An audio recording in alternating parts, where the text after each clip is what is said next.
김정일이 사망했을 때 그 김정은의 인상 보세요. 겁이 있더라고요. 어리고 경험이 없는데 나라를 통치를 해야 될 임무가 딱 주어지니까 어떻게 해야 될지 모르는 그 근심, 걱정이 얼굴에 있더라고요. 경험도 없고 자격도 없고 이런 사람이 갑자기 그 꼭대기 자리에 올라가면 무분별해지예요. 그리고 뭐 수령이 잘못 지시를 내렸다고 수령을 처벌하는 나라가 아니잖아요. 그러니까 배짱이 생긴 거예요.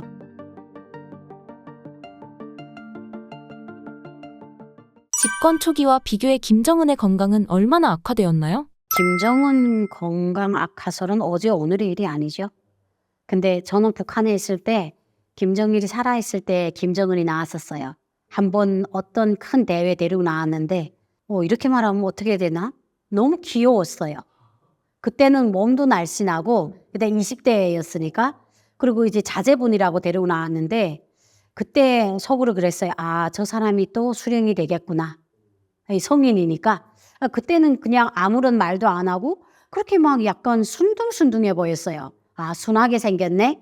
그랬는데 이제 김정일이 죽고, 그러니까 어떻게 보면 김정은이는 시작이 불안했어요. 그래도 김정일이는 김일성이 살아있을 때 옆에서 영화혁명을 일으키면서 그리고 이제 뭐 중요한 이런 사적이나 개선문, 주체사상탑, 정일봉 이런 걸 건설하는데 자기가 직접 이제 많이 사람들을 만나고 그러니까 김일성하고 현지 지도도 같이 다녔어요. 그리고 그러다 보니까 옆에서 그나마 김일성이가 하는 일을 차곡차곡 배웠고 사람들로부터 처음에 이제 아, 수령님 자제분이구나 하는 걸 이렇게 인식을 눈도장을 받았어요. 그리고 김일성이가 그래도 오래 살았잖아요. 그만하면. 그러니까 이제 어떻게 보면 같이 정치를 하다가 한쪽이 무너졌기 때문에 그렇게 막 처음부터 불안하진 않았어요. 약간 토대가 있는 조건에서도 했음에도 그렇게 그냥 북한 말로 개탕 쳤는데 김정은이 같은 거는 아버지가 아직 젊었는데 그냥 얼굴을 선을 보였는데 선을 보이자마자 갑자기 그냥 운명을 달리한 거예요. 그러니까 그때 그 김정일이 사망했을 때 그 김정은의 인상 보세요. 약간 겁이 있었어요, 얼굴에. 슬픔도 있었는데 슬픔보다는 겁이 있더라고요. 아, 그러니까 그런 거예요. 어린 아이한테 금덩이를 쥐어주니까 야, 이걸 내가 어디다 감추고 사람들로부터 이걸 어디다 어떻게 내가 이걸 어떻게 하지? 그러니까 어리고 경험이 없는데 나라를 통치를 해야 될 임무가 딱 주어지니까 어떻게 해야 될지 모르는 그 근심, 걱정이 얼굴에 있더라고요. 연구차를 밀고 갈 때 보니까. 그랬는데 그래서 아마 장성택이한테도 많이 의지를 했고 그랬는데 이제 약간 그런 거예요. 그 경험도 없고 자격도 없고 이런 사람이 갑자기 그 꼭대기 자리에 올라가면 무분별해지예요. 그러니까 딱 올라가 보니까 이거 내가 누군가의 힘을 빌려서 하기보다는 북한이라는 제도가 어떻게 보면 수령은 지시만 하면 밑에서 다 하잖아요. 그건 쉽거든요. 그리고 뭐 수령이 잘못 지시를 내렸다고 수령을 처벌하는 나라가 아니잖아요. 그러니까 배짱이 생긴 거예요. 그래서 생각해 본 게 어떻게 보면 민심이었던 것 같아요. 그래서 초창기 시작할 때는 아예 머리도 60년대 김일성 머리를 했어요.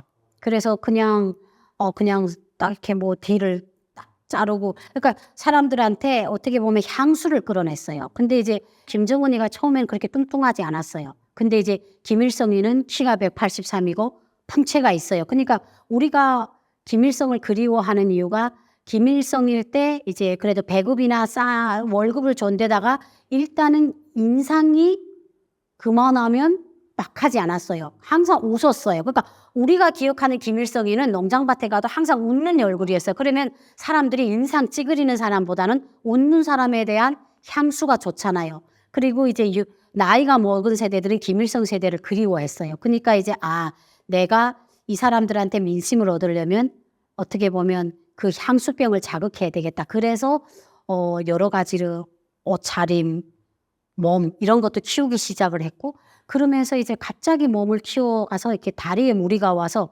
그때 2014년 그때인가 이렇게 쫄룩거렸어요.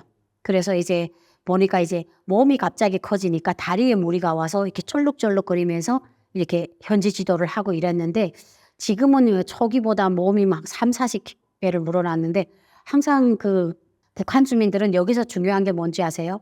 남한과 북한이 김정일에 대한 관심도가 다른 거예요. 남한 언론은 김정일이가 어떤 현지 지도를 했다가 안 보이면 기사의 헤드라인이 뭐가 되냐면 김정일 24일 만에 얼굴을 보였다. 그러자 24일 만에 현지 지도. 북한 주민들은 몰라요. 왜냐면 북한은 재방송을 많이 해요. 만약에 현지 지도를 어디를 했다? 그러면 이제 그걸 한 주일 내내 재방송하니까 주민들 자체가 그거예요. 그 늘 보고 오던 그기니까 저기 어느 날에 곡산공장을 가나 이걸 생각 안 해요. 아유 그냥 수령님 저렇게 계속 현지 지도 다니네. 근데 우리 남한은 되게 육하 원칙에 따라 팩트 위주잖아요. 두문불출 김정일, 김정은 24일 만에 얼굴을 내밀다. 뭐 이렇게 헤드라인이 되니까 우리가 24일 만에 김정은이 나왔네. 이렇게 우리는 금방 아는데 북한 주민들은 우리가 예전에 대북 소식통을 제가 할 때 보면 제가 물어봐요. 아니 근데 왜 김정은이 왜 얼굴을 안 내밀어? 무슨 소리야 어제 텔레비 나왔는데. 그게 20일 전에 현지 지도한 게 그냥 나오는 거예요. 그러니까 북한 주민들은 그 정도로 관심이 없는 거예요. 왜냐면 계속 선전만 하니까 군부대를 갔네. 5년 전에 군부대 간 거 봐도 저거 어제 간 건가 이렇게 생각할 정도로 무뎌요. 그만큼 관심이 없는 거죠. 먹고 살 걱정이 1순위인 거예요. 그러니까 이제 북한 사람들은 김정은이 몸이 눈에 뚱뚱해 있으니까 저러다가 죽지 않겠니 이런 생각은 안 하는 거예요. 근데 우리는 김정은의 체격이나 이런 걸 보고도 몸무게가 몇이라는 걸 측정하고 김정은의 인상이나 다리나 이런 것들을 세밀하게 하기 때문에 우리나라 정보는 되게 과학적이에요. 근데 이제 북한은 주민들은 그냥 늘 뚱뚱하신 수령님이니까 그런갑다 하는데 건강 이상설 건강은 누가 장담은 못하죠. 하지만 이제 북한도 어떻게 보면 김정은 전용 정말 1급 의사들로 꾸려진 그런 의사단이고 그리고 북한은 항상 그 의료나 이런 것들 보면 독일 의료진을 초청해요. 북한이라는 나라가 수령, 당 그게 다 김정은이에요. 수령도 김정은이고 당도 김정은이에요. 한 명을 위해서 2,500만 명이 존재하는 나라가 있는데 건강 이상설이 났으면 그 나라에서 가만히 있겠어요? 예, 그러니까 최고의 집단이 와서 하겠죠. 하는데도 불구하고 이제 김정은이가 이제 자꾸 왜 그렇게 살이 찌는지는 모르겠는데 많이 먹어서인지 아니면 우리가 살이 찌는 이유가 여러 가지잖아요. 스트레스. 잠을 못 자도 살이 쪄요. 근데 지금 상황에서 잠을 잘 수가 있겠어요? 불안하잖아요. 무인기가 중구역까지 들어왔지. 거기다가 러시아에 파병됐는데 세계에서 지금 북한을 욕하지. 거기다가 남한에서는 이제 신형 무기들이 연자 성공하지. 김정은 입장에서는 만약 다 가신 거예요. 그러니까 이제 저 생각에는 먹는 것보다는 스트레스나 피로 이런 것들로 인해서 조금 살이 더 찌지 않았나. 예, 그런 것들이 많이 되고 건강 이상설은 최근 어제 오늘의 일이 아니다. 앞으로도 꾸준히 계속 제기될 거고 건강으로 인해서 어떻게 될지 최고 수명을 3년으로 봤다. 이런 기사도 봤어요. 근데 저는 그것도 타당성이 없다고 봐요. 그게 그건 주님도 모르실 거예요. 예. 그러니까 이제 건강 이상설, 사람이 죽는 거하고 시집 가는 거는 순서가 없다는 우리나라 속담도 있잖아요. 그렇기 때문에 건강 이상설은 계속 나올 수 있지만 이로 인해서 3년 산다, 5년 산다 이런 거는 조금 어불성설이 아닐까? 예, 좀 그렇게 생각하고 있어요. 김정은 이후 후계 구도는 어떻게 될까요? 김주애가 되든 김여정이가 되든 그 김씨 종자에서 나오겠죠. 그건 변하지 않아요. 그런데 김주애를 출연시켰다 이것이 딱 후계자를 주민들한테 인식시키기 위해서 그 한 가지 목적이 아니에요. 다양한 목적으로. 왜냐면 나는 당신들하고 똑같은 한 가정의 아빠다. 얼마나 친근해요. 그것이 첫째가는 목적이고 두 번째로는 미리 전부터 주민들한테 얼굴을 보임으로 해서 자기가 건강이나 특별한 일로 해가지고 물러나게 됐을 때 그렇게 갑자기 어떤 일이 일어났을 때 사람들한테 우리가 그래도 자주 본 사람은 조금 눈에 좀 익잖아요. 네, 그런 눈도장을 찍기 위해 이런 보여줄 수 있는 것도 있고 어떻게 보면 주민들의 심리전이었던 것 같아요. 그러니까 이제 혼자서 시꺼먼 가죽 잠바를 입고 다니면 주민들 입장에서는 어떻게 보여요? 되게 조금 무섭게 보여요. 근데 옆에 머리 기단한 딸, 머리 볼록한 딸을 가지고 데리고 다니면 주민들 입장에서 수령님도 우리하고 똑같은 아버지네? 어떻게 해요? 그런 친밀감이 형성이 되는 거예요. 그러니까 이제 여러 가지 주민들한테 여러 가지를 얻을 수 있는 가장 좋은 배우죠. 예, 어떻게 보면 무대 위에서 연극을 하기에는 너무나 적절한 그런 배우죠. 그리고 또 자식, 그리고 또 뭐 딸이니까 예쁘잖아요. 뭐 남들이 봤을 때는 그렇게 뭐 무슨 살만 피등피등 치고 이렇지만 아버지가 봤을 때는 그게 아마 최고로 예쁠 거예요. 그러니까 이제 부인을 데리고 현지 지도를 다니다가 이제는 딸을 데리고 다닌다? 저는 이런 것들이 자연스러운 것 같아요. 근데 이렇게 데리고 다녀서 그 사람이 손해볼 게 없잖아요. 주민들한테는 친근한 아버지, 한 가정의 세대주, 앞으로 후계자에서 갑자기 생뚱맞게 나오기보다는 오래전에 이미 눈도장을 찍은 아이, 익숙함, 이런 것들을 노려서 이렇게 내보내고 있다. 저는 그렇게 생각해요. 만약 김주애가 후계 구도를 물려받을 경우 북한 내부에서 여성 지도자에 대한 반감이 크다고 하는데 어떻게 생각하시나요? 북한이 가부장적인 나라는 맞지만 그것도 옛말이에요. 고난의 행군이 시작되면서 여성의 지위가 올라갔어요. 그러니까 국가가 올린 게 아니에요. 여자들이 장사를 해서 살아가야 될 수 있는 시스템이기 때문에 여성들이 예전에는 남편이 한마디 말하면 얼굴을 안 들고 그냥 이렇게 죽었어 하고 살았어요. 저도 결혼 초기에는 그랬거든요. 남편이 말이 지상의 명령이었어요. 그런데 내가 여성이 돈을 벌어서 온 가족을 먹여 살려요.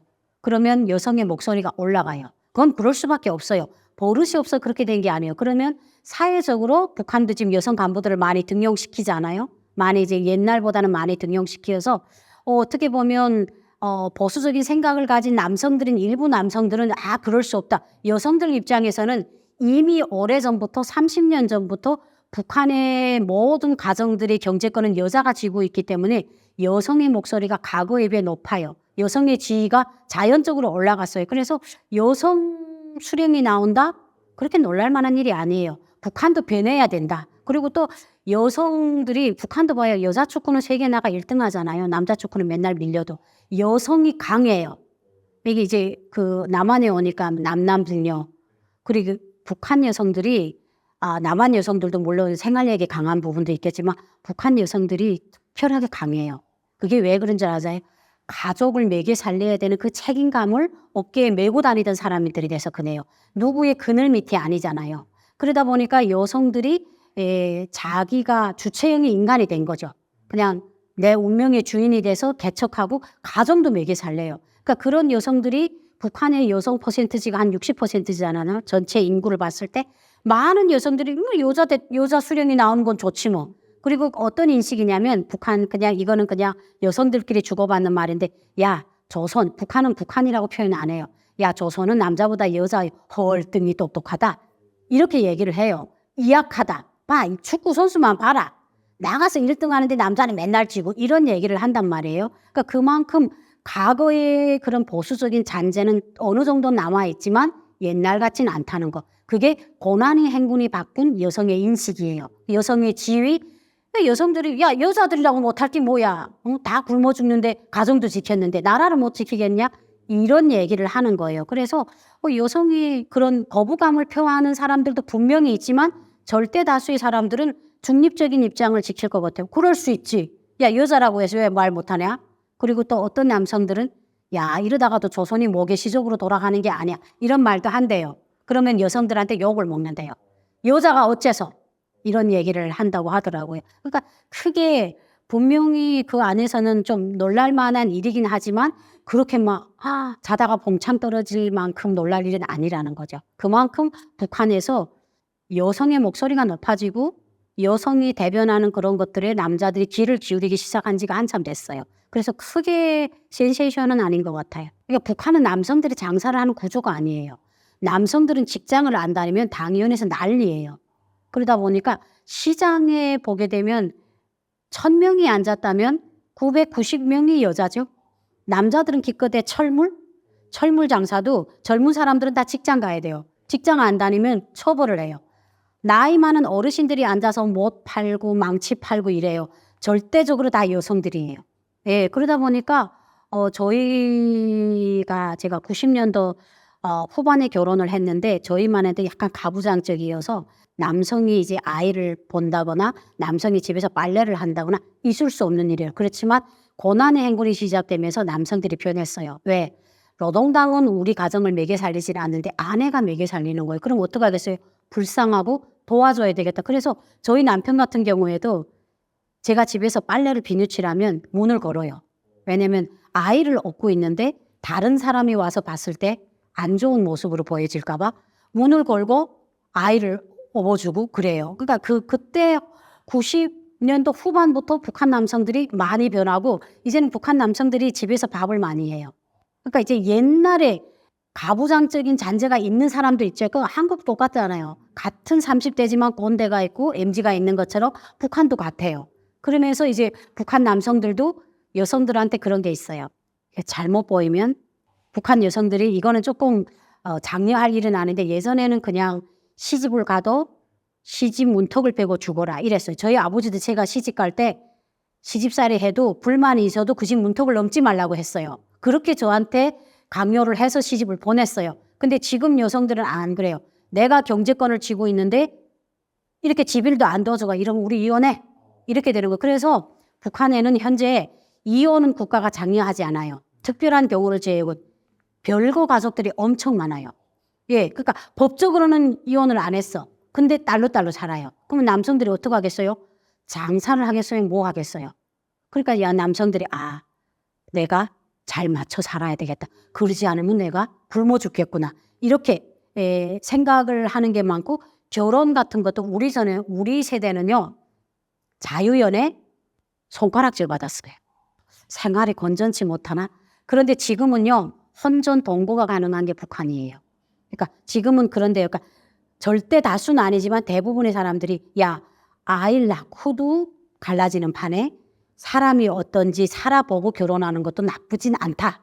그래서 혼전 동거도 부모들이 그렇게 옛날처럼 우악 하지는 않는데요. 그러니까 그만큼 북한 사회 저는 이게 여성이 수령이 되냐 이런 것도 북한 사회의 변화하고 연관이 된다고 생각해요. 사회가 이렇게 변화가기 때문에 그 사회 속에 사는 사람들의 인식은 변할 수밖에 없어요. 그래서 여성들에 대한 여성은 그냥 집에서 빨래하고 남편 공대하고 이런 것들은 범이 담배 피울 때 얘기다. 예, 그래서 여성 수령이 나오는 것 그거에 대해서 그럴 수 있지 하는 사람들이 많을 거다. 예, 저는 그렇게 말하고 싶어요.